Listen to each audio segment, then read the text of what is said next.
is Will. I am with Tesla Club SoCal, and I'm sitting here at this great event with my Tesla Cybertruck. It is a 2024 all-wheel drive Cybertruck with 600 horsepower. I have it wrapped red, kind of a fade to black. It's got all-wheel drive, four-wheel steering. It's on air suspension, so it can be raised up to 17 inches tall, goes all the way down to 5 inches low. Sitting on 35-inch all-terrain tires. And it's called the Foundation Series, so basically it's one of the first trucks that Tesla made, fully loaded. So everything that could possibly come on this truck is on this truck, including full self-driving. I'm a big Tesla fan, I'm a big EV advocate, and when I first saw this truck introduced, I had to have it. I thought, what an amazing look. I know it's completely different than anything on the road, but I just fell in love with it. I think it's, it's futuristic, and I knew if it was built by Tesla, it was going to drive really great. So handling is amazing, the speed and pickup's amazing, charging infrastructure is amazing. But this particular truck, I just had it just for the look of it alone. I love being a little bit engaging. I love having people look at the car and have talks with people, talk about why I'm an EV advocate and how they can possibly go EV themselves.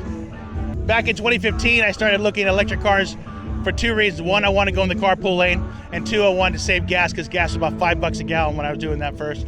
I started driving electric, realized all the benefits of electric. There's no oil changes, there's no tune-ups, there's no fuel filter changes, no gasoline, so I can charge at my house with my solar. The speed, the pickup, the fun, the no maintenance on the truck, it's all amazing. So I always tell people I didn't buy the truck to be green, I bought it to save green, but being green has been a great byproduct of that.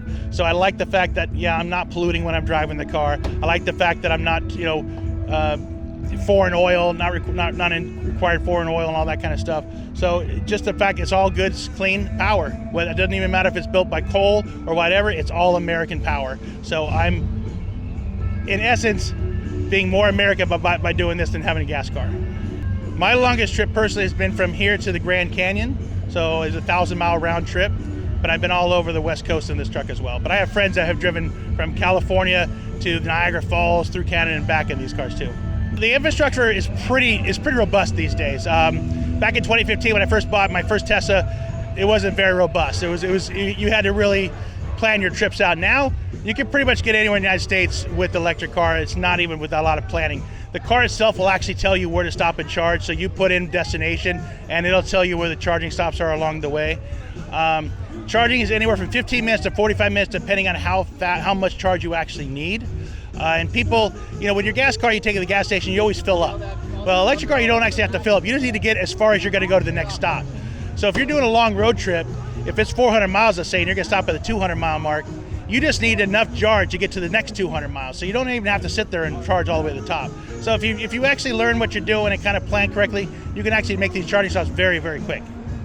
When I first bought the car, my first Tesla in 2015, I had a little range anxiety because you don't really know what you're doing. But now that I've had cars for 9 years, I have zero range anxiety. I've actually pulled up to charging stations with 0 miles left on multiple occasions because I know I can kind of gauge what the car is going to do. So I've never run out of charge.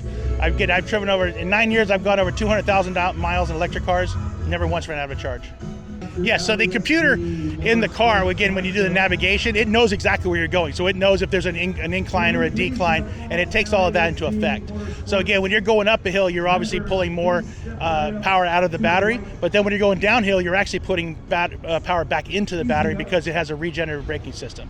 So it actually equals out. So my Instagram is F the Pump. So basically, it's, forget the gas pump.